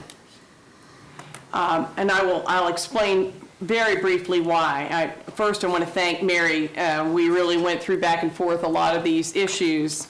The main issue to put that back is public disclosure. The staff has done a good job of going through the proposal and cleaning out all the procedures, as well as cleaning out all the public posting, having to put it in the Metro News or whatever the newspaper is, of these transactions. That's all going to be gone, and that really slims down the procedures. The issue with leases is that they're generally negotiated. They're not bid. And whereas I understand Mike was really helpful for them, Mike Morse, whereas $10,000 a year is, in real estate terms these days, not a lot of money, to a constituent, $10,000 that's been done behind closed doors and isn't disclosed is a lot of money. And most leases are multi-year leases, so easily those would be $50,000 deals or more anyway. So in order to have the public disclosure on those leases, the suggestion then is simple language that says leases of real property shall be subject to governing body approval if costs or revenue contemplated by the lease, including the annual rent, exceed $10,000. It's that simple. But so this is the change between what came out in advance in the agenda. That's the only one. And so, again, we want to make sure with these expedited processes that they, not only would we head off any inclination of what people would call a backroom deal, but we make sure it doesn't happen through the disclosure. Our records show that we only have 1 or 2 of these a year anyway. I think everybody got those emails from legal. So it's not like it will be a burden on staff or on the council. Those are generally not, nobody has a concern about them. It just provides that sunshine for the transaction. With that, I would propose a substitute motion for just the simple alternative version. Everything else is the same. Deputy Mayor. I don't know who I asked this of, but is this online or posted anywhere else? This one line change? No, the actual transaction somewhere. Is regards to leases? No, I don't believe it's published online. We do have an internal review, which we have a document that we track internally that shows the leases that we have through contracts and procurement. We have that. And so we generated, that was part of what we generated to you previously in a separate email, was the list of leases that we've done that would meet this requirement. There are other leases that are smaller. They're, very low dollar amount that were within the threshold of the 10,000 already, and we didn't bring those to you. So there are a few other leases, but we have a list that generates and has that information, but it's not available to the public at this point. If it was requested, we would present it. It is not something that we list. But they could actually call you and say, hey, how many Yes. leases, if they wanted to. Correct. Okay, thank you. Councilman Emerson, to be followed by Councilman Jensen. Thank you, Mayor. I would be in support of the change that Councilwoman Hiller has proposed. One of the things that troubled me in the existing, and I don't think this was staff trying to do anything, however, if you look at the wording closely, it says they only need governing body approval if the lease term exceeds 5 years and the cost exceed $50,000. That means under that, you could do a $10 million a year, 4-year lease, and it would never come to us because of the and. So this, I like this because that takes that out, where it's just the dollar figure, because that's really what we, it's our main concern. Councilman Jensen. Thank you. I'm also inclined to support this. Would you foresee this being on the consent agenda? Is that all it really needs? I think that it would be reasonable that these could be on consent agenda, especially the lower dollar ones. Anything that's a major expenditure, we're going to make sure that it's meeting the requirements and that it's desired. When we do anything that would be such as a large building or something like that we would need, we're going to be having deeper discussions related to how it impacts the operating budget and how we're doing that. And so it's going to be a part of a broader discussion more than likely. But the smaller leases that we have, I think is very reasonable that they be on consent so that they aren't an issue. And they can always be pulled if there was a concern. Excellent. Thank you. Councilman Dobler. Thank you, Mayor. I also will support this amendment. I think it just provides a little bit more protection for staff. I've, in the past, seen some leases that get approved that blow up, and it can be pretty nasty. So I think it just, again, it puts the burden on the council and not the staff. Thank you. So Councilwoman Hiller, did you make the amendment as a part of a motion so that we could have a second? I moved to have us adopt this version of the ordinance as a substitute motion. It needs a second, or it's Okay. got one, I guess. So we now have a substitute motion, which means that now we have in front of us the document as amended by Councilwoman Hiller. We have a motion and we have a second. Is there further discussion before we proceed with voting? Councilman Emerson, to be followed by the Deputy Mayor. Just as a point of information, I guess, for the viewing public that don't have this, Councilwoman Hiller, would you mind just please reading what that change would be? I know you did before, but Do it again? please. Okay. It says leases of real property shall be subject to governing body approval if costs or revenue contemplated by the lease, including the annual rent, exceed $10,000. Thank you. So that would mean then that if there was maintenance responsibilities or improvements or other parts of the deal, that would be considered as well. Deputy Mayor? So the other in red, is that also included? Yeah, yeah, I mean, that's the technical, Mary. The other changes that were recommended. Oh, so it's, Yeah, so it encompasses the changes recommended plus Councilwoman Hiller's. Oh, Okay. correct. Yeah, Okay. the rest of them are the Okay. others. all right, thank you. All right. That being said, we proceed by voting. Oh, not ready. There we go. Oh, I don't vote. Sorry, we have to clear that again. Because this is a home rule. So, you proceed by voting.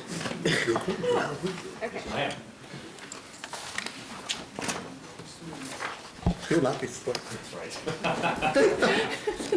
We have I 9 will not yes. be persuaded. 9 having voting yes, the motion passes. We now move on to item E, if the clerk would read. No, it was a E is substitute. approval of a 3-year labor agreement between the City of Topeka and Local 1294, Missouri-Kansas State Council 61, American Federation of State, County, and Municipal Employees, AFL-CIO. City Manager. Thank you, Mayor. The terms of the contract with ASME Development Services staff are presented for consideration. The contract is for 3 years and covers 13 employees. The contract is recommended and the details are included, including the Besides the specific language changes, also includes the financial review that was completed by Jessica Lemondola and Nick Hawkins. Any questions from the body? Deputy Mayor? No, but I'd like to say, I remember 5 years ago that we didn't get all this information the first time. And I really appreciate that you've listened and incorporated all of our questions, all of our, at one time, so we don't have to go back and forth. So I really appreciate that. What is the pleasure of the body? Deputy Mayor? Move to approve. We have a motion for approval by the Deputy Mayor. We have a second by Councilman Jensen. Seeing no additional comments, we proceed by voting. Well, you got it in there. Who's going to do it now? We have 10 yes. 10 having voting yes, the motion passes. We now move on to public comments. The first person signed up to speak is Ms. Teresa Miller, and I don't see her here. She is the back of the monitor. I don't see her. Teresa, come on up.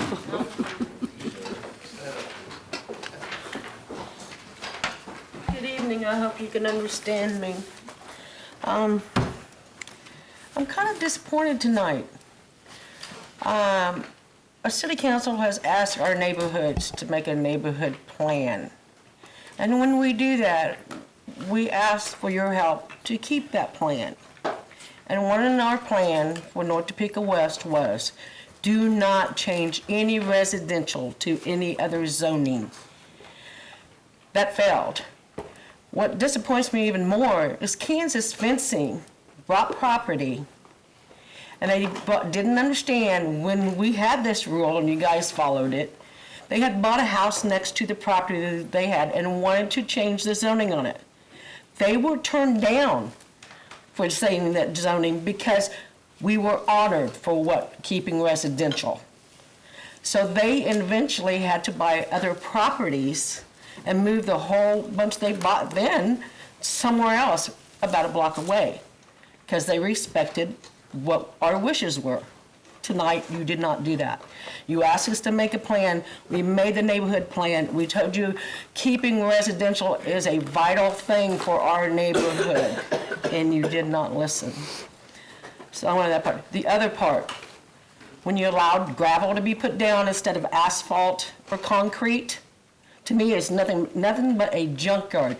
Liquids will leak through from those cars through to the gravel and go into our grounds over there.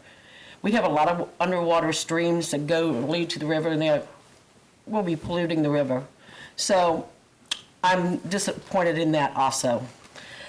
It is very close to the house next door. It's almost on their porch. So I know the neighbor gave him permission, but I don't think she understands what she gave permission to.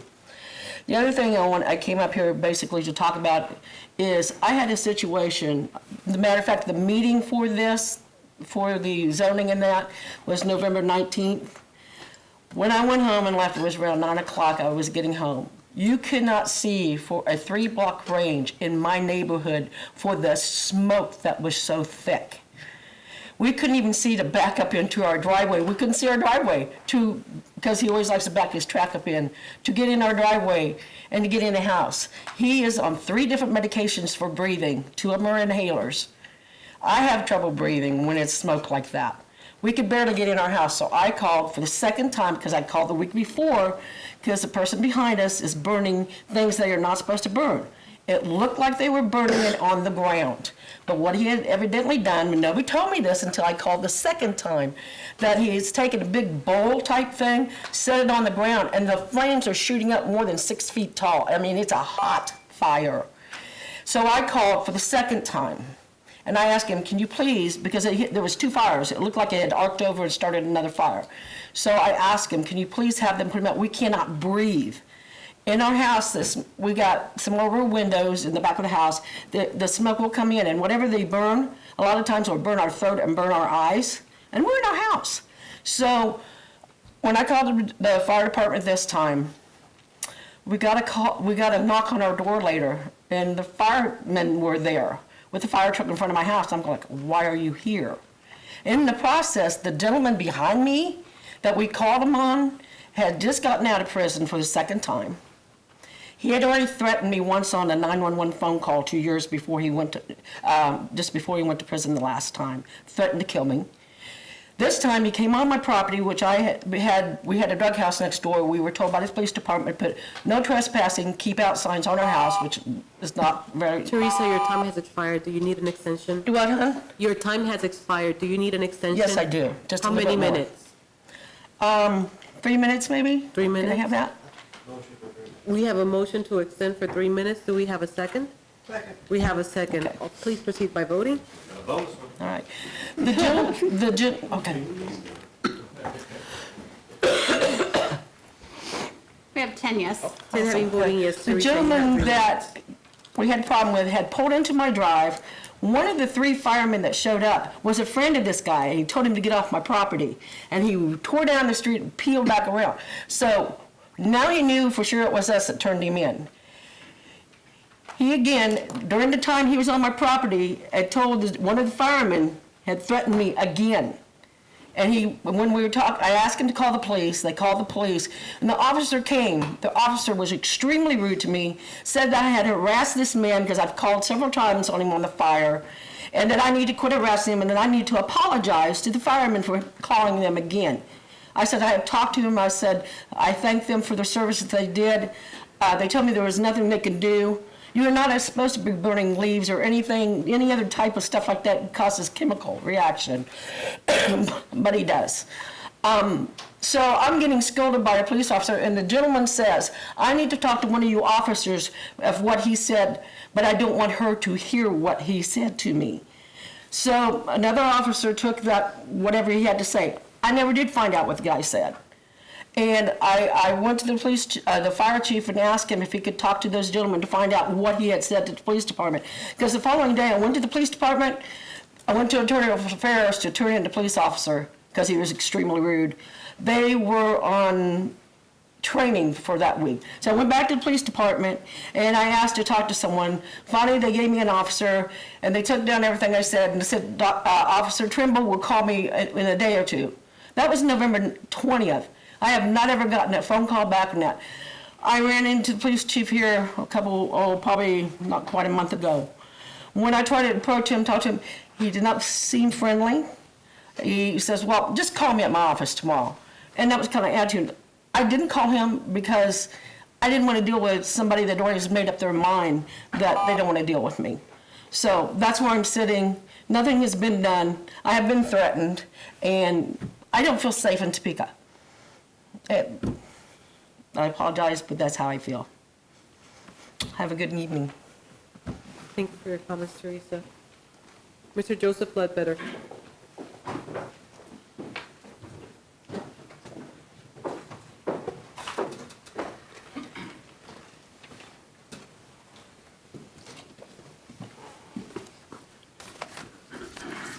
Evening, everybody.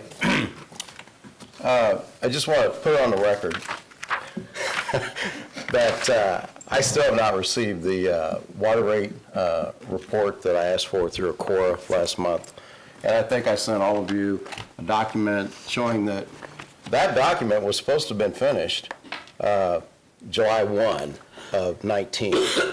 In fact, the contract was signed with the city manager and that company in November of 2018. So I am at a loss as to why we had this rate increase last month on the agenda during Christmas, during the holidays, while this study had not been done.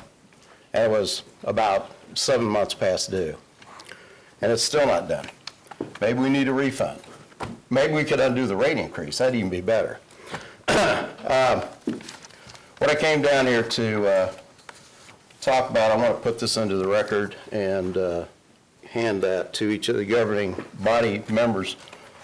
I want to talk real quick about state priorities on highways. And the reason I'm bringing this up is because we're the capital. We've been missing large projects for 20 years. We have a very bad situation on I-70 with a viaduct that is basically worn out, according to engineers I've talked to that have been candid about it. It's 4 years past its usable life. I'm talking about the Pope Quincy Viaduct. It is has a very dangerous curve on it that we've had multiple accidents on that curve over the last 10 years, and probably before that. That's the data I went back and mined for. A lot of trucks. You have to understand that a couple components in what I'm discussing here. We have 40,000 vehicles a day going across that road. That highway is not just a Topeka problem. That highway links 18 counties. Approximately a fourth of our GDP as a state is tied directly to I-70 linked counties. And quite frankly, the whole top half of the state of Kansas highways are all tied into I-70. So it's really a bigger picture than that. This is not just a Topeka problem. The economy is doing very well in this state. We have now about a $1.3 billion surplus at the state. We have, I think it was 45 million surplus over projections just this last month. We've had consistent surpluses for the last 11 months at the state level. And it's time that we stop taking money from KDOT for other programs and fund KDOT fully this year and years to come and get this viaduct rebuilt. It's about a $210 million project that is very small in the state budget. Johnson County got a $1 billion project a few years ago. Wichita has gotten multiple projects that are not quite this size, but close. And it's time that we, the third most populous county in the state, get this problem taken care of. Again, it's not just Topeka's problem. In fact, it's really a state problem. It's actually an interstate problem. But we cannot have the state continue to ignore this problem, this liability. If you'd like some pictures of what this looks like when it rains, it's like a waterfall under that viaduct. And I think it's very unsafe. And that's just my opinion. I'm not an engineer. But I do know some things, and thank you for your time. Thank you, Mr. Ledbetter. Joe, Deputy Mayor? are you sure you don't need more time? I will vote yes. For the record. For the record, I finished on the T, and thank you very much. Appreciate it. Bye. We now move on to announcements, if the clerk would begin. The January 13th, we will have a swearing-in ceremony. Appointments include a Civil Service Commission and then the Topeka Housing Authority Advisory Board. Non-action items are City of Topeka 2020 to 2021 strategic plans. It's for public input, and that meeting will take place on Monday instead of Tuesday. City Manager. Thank you, Mayor. A couple of things tonight that I want to bring up. The fire department recruit class is graduating Wednesday, January 8th at 6 p.m. at the Ramada Hotel. It's open to anyone that would like to attend. Department of Neighborhood Relations has been working with HCCI to provide monthly home maintenance classes that begin on January 15th and run from 6 to 7 at the Buchanan Center at 1195 Southwest Buchanan. Registration is required by calling 785-234-0217. And what's really neat about this is we're looking at programs such as budgeting for maintenance, the life expectancy of systems, maintenance schedules, hiring a contractor, what home warranties are about, emergency knowledge, do-it-yourself, and then about the tool bus that Habitat for Humanity has. So this is an opportunity for those that are looking to improve their maintenance on their homes, that they'd have that opportunity. As Mr. Ledbetter did mention, we have had a delay in providing the report. I've got an update this week. There's a couple things that need to be completed on it, and we'll have it. It is still coming and will be distributed as soon as it arrives. As was mentioned with regards to next week's meeting, I want to make sure we bring attention to that, is that it is an opportunity for individuals that want to provide input to the governing body regarding what their goals and priorities should be for the coming year. And it's something different. You know, we're getting ready to do a retreat on the 18th for the governing body to be able to decide what those strategic goals should be for the next 2 years. And so this is an opportunity for citizens to come and tell us what that is before we sit down and you sit down as a governing body to make those decisions. So encourage anyone to go ahead and sign up as the normal process to the city clerk's office to request to be on the agenda to speak. My last thing is to put out a thank you to Deputy Mayor Clear, Councilman Jensen, and Councilman Cohen for their service. Thank you much. Obviously, you were in the hiring process for me, and I appreciate your support over the last almost 2.5 years. Enjoyed working with you and look forward to working with you maybe in the future as a citizen of Topeka. So thank you.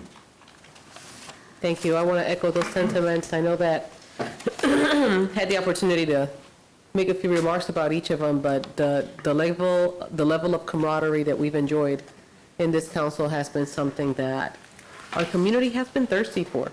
We have great meetings, we have people that really care about their community, and it's going to be a significant loss as we transition into new leadership.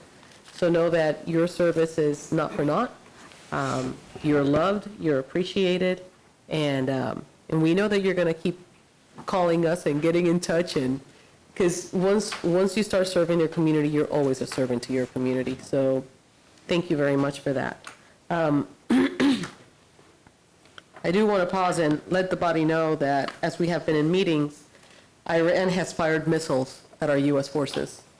So we don't know what's happening over there, but I would like to call for a moment of silence and reflection as the uncertainty of this country is tight. Just to let know all of our military personnel that our prayers are with them at this difficult moment. So just for a second, if we could just pause.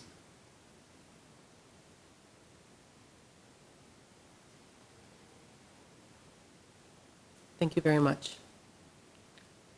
Deputy Mayor. That was so sad. That's terrible.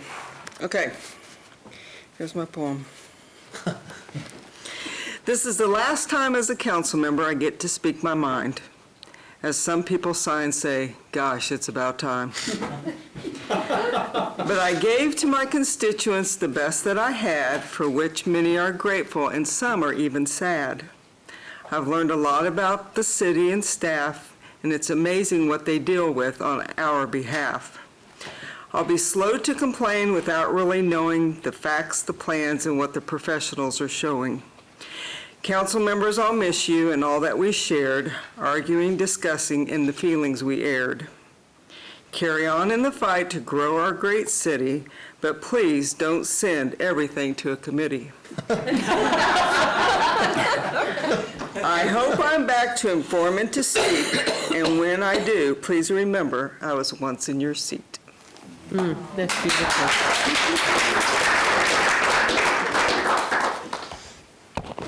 Councilwoman Ortiz.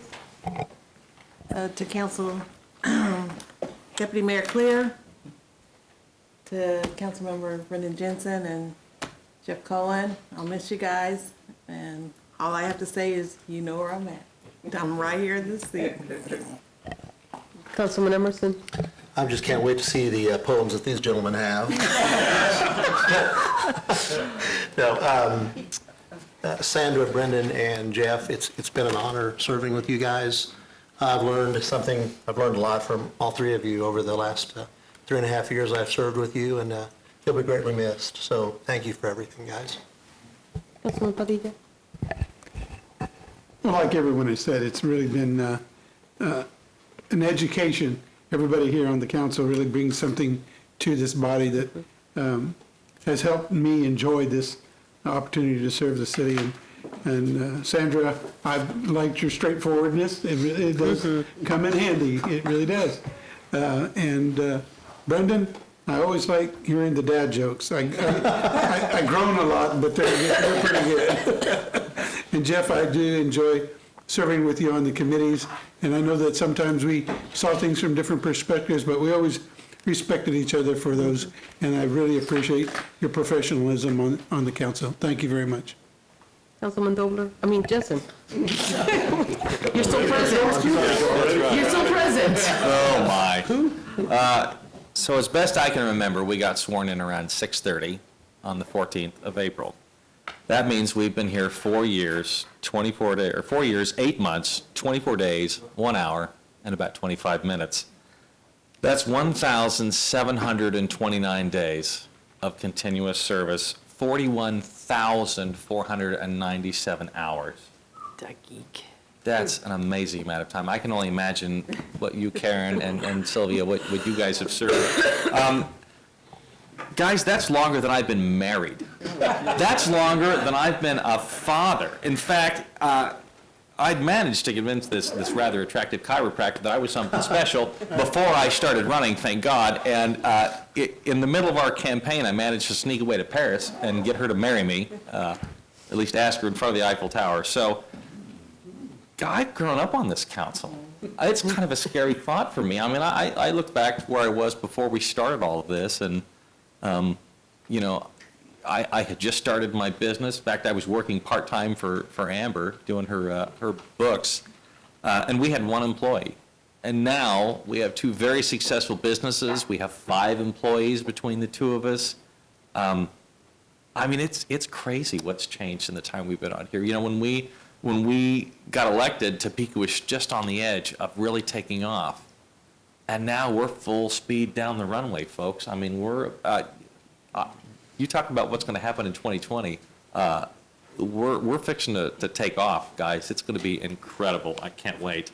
In all seriousness, though, this has been the hardest job I've ever had, but it's also the most rewarding one. I have learned more here than I have learned at any other thing I've ever done. And it all attributes to the folks around me. I mean, Michelle, when you were down here with me, Elaine Schwartz, you guys are titans of this. Now I'm stuck between these 2 gentlemen. I use the term gentleman loosely. You know, this team is a perfect example of what functioning government should be. If you look at the other layers of government that we're surrounded by, there's so much partisan gridlock. It drives me nuts because I feel like I've been a part of a governing body that gets stuff done, positive things done. Brent, Doug, the staff, you guys are part of what make this successful. You've got an amazing team over there. Mary Feeney, you and I worked on some hard things together. I appreciate that. Lisa, same to you. Bill, I know you're out there somewhere. Bill Fyander. Who else? I mean, there's so many people. Dr. Peak, guys, this team is what makes this city successful. You know, I'm sad to leave it, but at the same time, I'm excited to be a father, and I know I've left this spot in good hands. I think Hannah's going to do a wonderful job. I will tell you, though, at the end of the day, I'm still an advocate for our community. I'm still going to come here and tell a dad joke every now and then, and I'm still going to support the progress of the wonderful city we all call home. Thank you so much. Thank you. Councilman Dobler. I'll make this short so Councilman Cohen can recite his poem. So I've only been here a couple of months, and in that time I've grown up, gotten married. Hey, no hair, Jeff. He started with hair. No, just quickly, I have the unique position of sitting between 2 folks that'll be gone next week or be replaced. I've had a good time on this side. I didn't know Councilwoman Clear at all before I got here, but I told her tonight I appreciate the short time we've worked together. You obviously brought a lot to this council, as did Mr. Jensen and Mr. Cohen.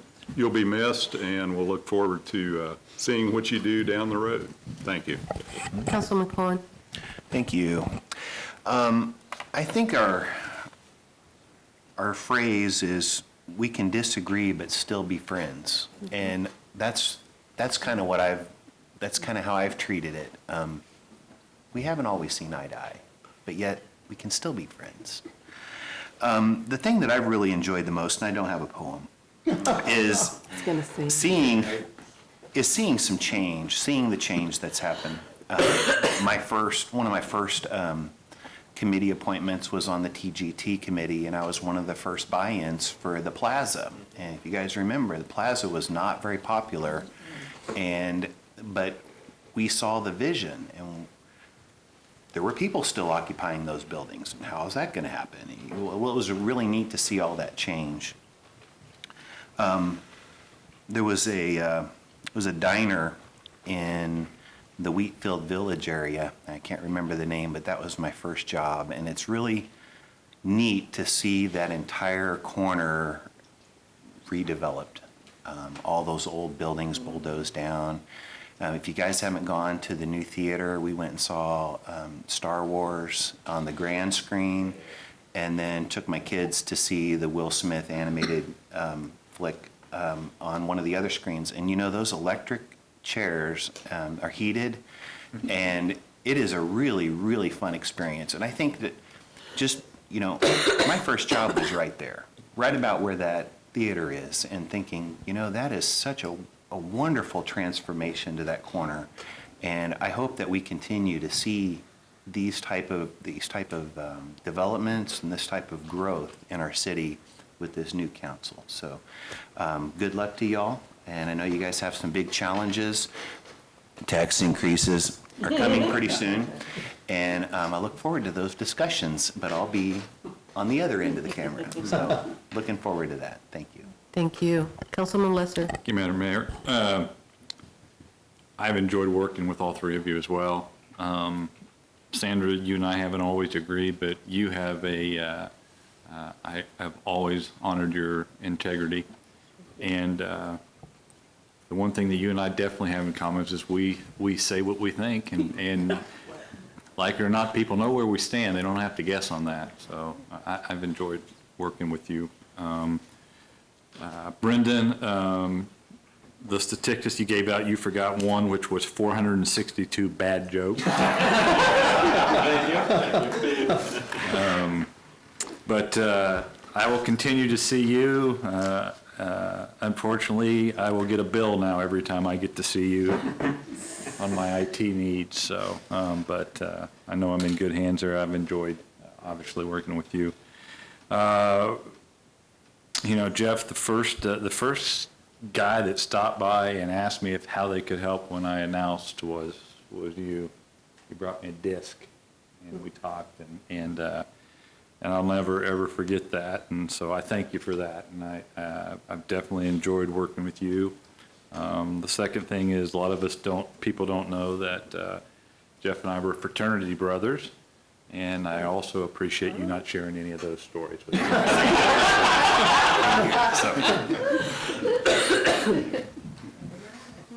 Thank you. Councilwoman Hiller. Well, I'll just wrap it up. I think that it has been an exciting 4 years. We have accomplished a lot. We haven't always agreed, but we've all been focused on the conversations being productive. And for the most part, that's worked out. And something that I have had people say to me, and that I have certainly said to them, is we have a great council. And that's important in many, many ways. And certainly, even though I've been around not as long as Councilwoman Ortiz, but still, you know, to learn something every day and to appreciate the points of view and the conversations that we have, and I do every time. And so thank you for your service and being part of what we've done in these recent years, and wish us luck, and we wish the same for you. Look forward to being in touch. At this point in time, we do have to adjourn to an executive session. If the city attorney would read the parameters. The motion is to recess into executive session for a period of time not to exceed 20 minutes to discuss confidential employment matters pertaining to non-elected personnel as justified by KSA 75-4319B1 in order to protect the privacy of those discussed. To aid the discussion, the following individuals should be present: members of the governing body, City Manager Brent Trout, Human Resources Director Jackie Russell, and Human Resources Manager Sean Maysberger. No action will be taken when the open meeting resumes in the governing body chambers. At this point in time, do we have a motion? We have a motion by Councilman Jensen. Do we have a second? Deputy Mayor, at this point in time, we would vote to enter into executive session not to exceed 5 minutes, but before that, we're going to take a 20 minutes.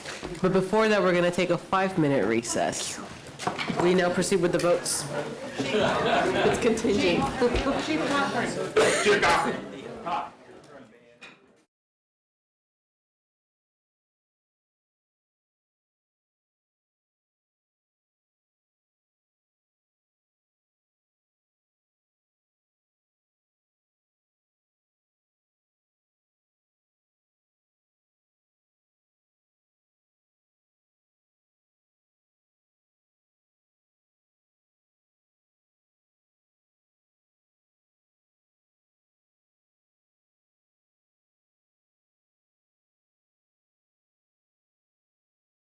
Shred those and send them. Else before the committee? We are adjourned. I'm gonna give it to Jackie because I've. Council, we are adjourned.